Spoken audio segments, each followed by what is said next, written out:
Okay, Jericho, MVP, in-expect mo ba na ikaw ang tatawagin kanina? Well, actually, hindi ko iniisip kasi yun eh. Ang iniisip ko talaga mag-champion lang para makapagpahinga kasi simula Game 7,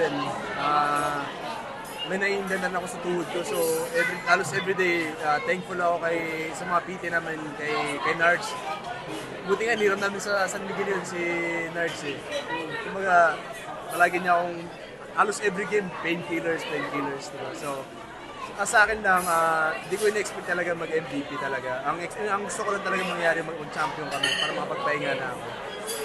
Medyo maganda ba inspirasyon dahil syempre, kung si Mosh ngayon, Oo. may MVP ka, na parang ang sarap ba na may in-expect ka pang ganon? Global Championship? Sobra. Siyempre, excited din ako lumabas yung daily ko eh. Kumbaga, maging tatlo na. Pero last na yan. Pero sila yung inspiration ko sa buhay eh. Yung wife ko, yung tatlong anak ko, magiging tatlong anak ko, yun sila talaga yung inspiration ko sa buhay. Kaya nagpupursige ako every game, every practice, mga ganun. At ito, medyo yung sa Game 1, syempre may miss dunk si Mo. Tingin mo, looking at the championship right now, gusto mo bang bawiin yun o dahil doon nag-umapoy ba kayo? Para sa akin, hindi. Okay na kami doon kasi yun yung naging fuel sa amin eh. Yung pagkatalo namin doon kasi we use it as our fuel sa game. So, ginawa namin motivation yung pagkatalo namin. Kaya nag-uusap-usap kami as a team. May group chat kami players eh.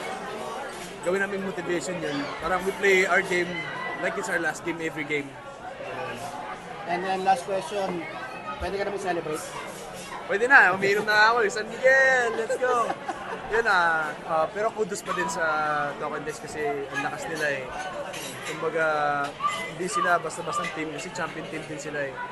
And shoutout kay Coach Jot, thank you sa magandang laban. And syempre kay Coach Jolas, mahal ko rin yun kasi nakasama ko rin yun eh. Kumbaga, at the end of the day, just basketball lang. Within the court lang, pero out of the court, wala na yun. Ibang story na yun. Kumbaga, I have the most respect kay Coach Jot sa kay Coach Jolas. Pahabol, kanino mo dinededicate yung finals na panalo na to? Siyempre sa wife ko, sa dalawang anak ko, sa magiging lalabas ng baby ko, kumbaga sa family ko, lahat ng sumusuporta, saka siyempre sa San Miguel fans na di ako pinabayaan, palagi nila ako chini-cheer up, kahit nung marami akong bashers, mga haters. Saka siyempre kay Boss Al, kasi si Boss Al yung isa sa mga reason kung bakit maganda yung nilalaro ko ng finals game. Kasi every game nilapitan niya ako na just be you. Laruin mo lang yung gusto mong laruin, na just to be you. Kasi pag tahimik ka sa court, walang mangyayari sa atin. Kaya sobrang thankful ako kay Boss Al na ganun siya mag-motivate sa akin. Kaya dinidikit ko din to kay Boss Al yung finals MVP ko.